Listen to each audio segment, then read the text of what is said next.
রাশেদ নামটা শুনেই গ্রামের লোকজনের অনেকেই বিরক্তি প্রকাশ করত। ছোটবেলা থেকে একগুঁয়ে আর অবাধ্য ছিল সে। বাবার কোনো কথা শুনত না, মায়ের কান্নাও তাকে স্পর্শ করত না। বড় হওয়ার সঙ্গে সঙ্গে তার পাপের পাল্লাও ভারী হতে থাকে। খারাপ বন্ধুদের সঙ্গে আড্ডা, মকটেল, সিগারেট এসব ছিল তার নিত্যদিনের সঙ্গী। গ্রামের মসজিদের দিকে এসে চোখ তুলেও তাকাত না। নামাজ তো দূরের কথা, রোজাও রাখত না ঠিকমতো। রাশেদের বাবা ছিলেন ধর্মভীরু একজন মানুষ। ছেলেকে বারবার নসিহত করতেন, কুরআনের কথা বলতেন, কিন্তু রাশেদ প্রতিবার বিরক্ত হয়ে চলে যেত। মা রাতে কাঁদতেন, ছেলের হেদায়েতের জন্য দোয়া করতেন। তার সেই দোয়াই একদিন কবুল হল, কিন্তু তার আগে ঘটতে হবে এক মর্মান্তিক ঘটনা।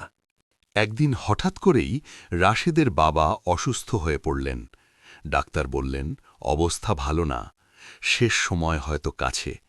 মৃত্যু শয্যায় শুয়ে পিতা ডেকে পাঠালেন তার অবাধ্য ছেলেকে।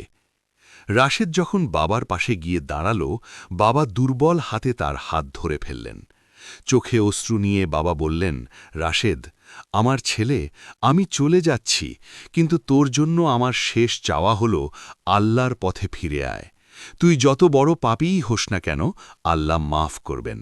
তার দরজা সবার জন্য খোলা। মনে রাখবি, তোর জন্য আমার দোয়া সব সময় আছে। পিতা চলে গেলেন চিরদিনের জন্য। জানাজায় যখন তাকে কবরে নামানো হল, রাশেদের ভেতরটা যেন খাঁ খাঁ করতে লাগল। প্রথমবারের মতো সে বুঝতে পারল সে একা। বন্ধুরা কেউ পাশে নেই। যে বাবাকে সারা জীবন উপেক্ষা করে এসেছে, তিনিও আর নেই। তার মনে হল সে সত্যিই অসহায়।